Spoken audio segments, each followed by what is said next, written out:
संगत की रंगत। एक छोटी सी स्टोरी सुनाते हैं। एक पेड़ पर एक ईगल रहता था और नीचे उसी पेड़ के नीचे एक मुर्गी रहती थी। मुर्गी के भी बच्चे हुए और ईगल के भी बच्चे हुए।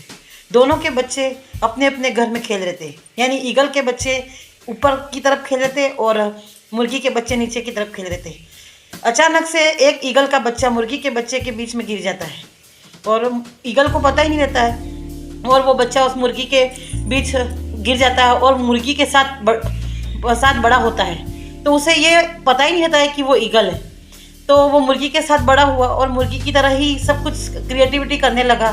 वो उड़ता भी नहीं। जब ईगल को फिर वो बच्चा धीरे धीरे बड़ा हो गया और ईगल ने देखा कि ये तो मेरा बच्चा है, और ईगल उसके पास गया और उस बच्चे को कहने लगा कि तू तो उड़ सकता है, तू इस मुर्गी की तरह क्यों ऐसे लुढ़क लुढ़क कर घूम रहा है, तू तो उड़ सकता है, उड़, तू तो मेरा बच्चा है, फौलादी बच्चा है। पर वो ये सब बात मानने को इनकार कर देता है, क्योंकि वो उस मुर्गी के साथ रहा है और सब कुछ पूरी परवरिश उसकी मुर्गी के साथ हुई। तो उसका आचरण, उसका विचार, उसका दिमाग सब मुर्गी की तरह हो गया।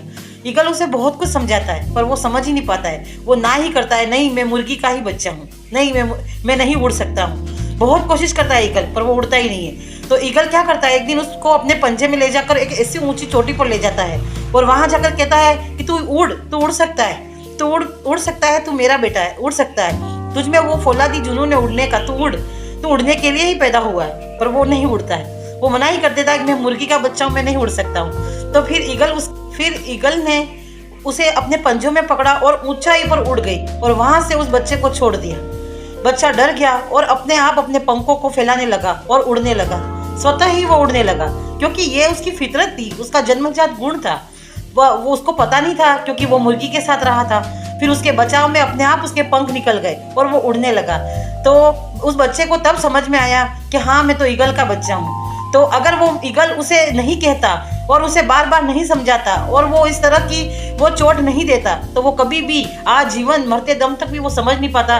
वो यही सोच के रह जाता कि वो मुर्गी का बच्चा है। इसलिए कहते हैं कि अच्छे इंसानों के साथ रहिए और सक्सेसफुल इंसानों के साथ रहिए। जिसके साथ रहोगे उसकी संगत और उसका ही असर होगा। एक हमारे बड़े बुजुर्ग भी कह गए हैं कि जैसा खाए अन्न वैसा होए मन, जैसा पिए पानी वैसी होए वाणी, जैसी संगत वैसी रंगत। तो हमारे बड़े बुजुर्ग भी ये बात कह के गए, जिसके साथ रहोगे, जिसके जैसी संगत होगी, आपका आचरण वैसा ही होगा। चाहे आप कितने भी बड़े सक्सेसफुल इंसान के बेटे हों, अगर आपकी संगत अगर अच्छी नहीं है तो आपकी रंगत वैसी ही बन जाएगी। इसलिए अच्छे इंसानों के साथ उठना बैठना रखो। अच्छा, उस सक्सेसफुल इंसान के साथ आप रहिए तो आप वैसे ही बनोगे और आपके अंदर वही गुण का विकास होगा।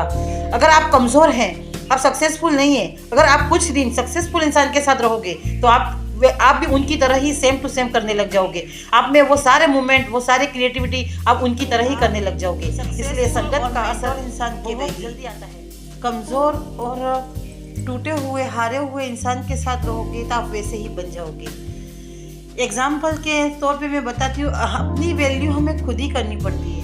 एक चाय होती है, अगर आप होटल पे लेने जाओगे ऐसे सड़क पर तो वो 10 रुपये की मिल जाएगी, वो उसकी कीमत 10 रुपये होगी। चाय एक जैसी होगी लेकिन उसकी कीमत 10 रुपये होगी। आप उसी चाय को होटल में पियोगे तो उसकी चाय 20 रुपये हो जाएगी। उसी चाय को आप एक और बड़ी होटल में पियोगे तो उसकी चाय 40 रुपये हो जाएगी। और 5 स्टार होटल में पियोगे उसकी चाय 50 रुपये हो जाएगी। और उससे भी बड़ी 5 स्टार होटल में पियोगे तो उसकी चाय 400 रुपये हो जाएगी। तो चाय वही है लेकिन उसकी वैल्यू बढ़ गई, क्योंकि उसकी रंगत बदल गई। वो एक बड़े और सक्सेसफुल की जगह पर वो चला गया तो उसकी वैल्यू बढ़ गई। इसलिए अपनी वैल्यू बढ़ाइए और सक्सेसफुल पावरफुल इंसानों के साथ रहिए, जिससे आपकी वैल्यू चाय की तरह दुगनी कीमत में हो जाए। Thank you so much. आज की मेरी स्टोरी अच्छी लगी हो तो कमेंट बॉक्स में अपना मैसेज ज़रूर लिखिए, ताकि मैं इससे मोटिवेट होंगी। और मेरी स्टोरी आपको कैसी लगी ये ज़रूर बताइए। Thank you so much. Next मिलते हैं फिर एक न्यू स्टोरी के साथ।